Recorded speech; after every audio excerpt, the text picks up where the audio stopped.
What's up, y'all? It's Tashuanity 3LT, and today we're back with another Wicks treatment and a Loc Repair. So today I'll be showing you basically how we're gonna take these lines of demarcation throughout the lock and all these broken pieces here that have separated, and a rubber band removal. As you can see, the client here has some rubber bands that have been kind of suffocating his nice healthy wicks for a long time.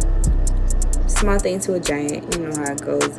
We're gonna get all that out, patch all this up, try to remove as much lint as possible and close up these separated locks and pretty much just bring them back to life.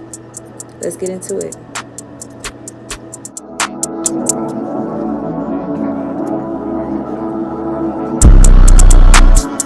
So as I spoke about in my previous videos, rubber bands do suffocate the hair.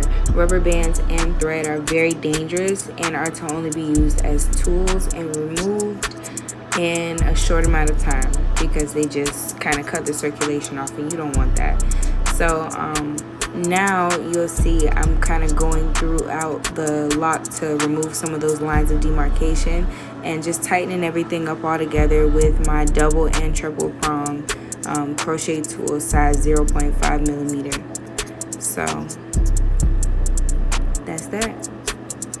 Be careful. I have on 2 gloves, so you can poke yourself and it's really painful. So make sure you have a first aid kit on standby. Now, the crocheting technique isn't something that's going to come to you overnight. It does take time to kind of get comfortable doing it, but even 10 years in the game, you want to make sure you protect yourself and the client. So take your time, and passion is practice.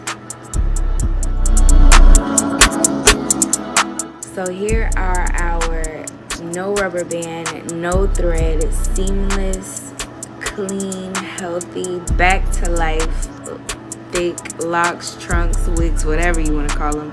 They're beautiful. Thank you so much for tuning in. I'll see you all, talk to you all, however it goes, in my next video.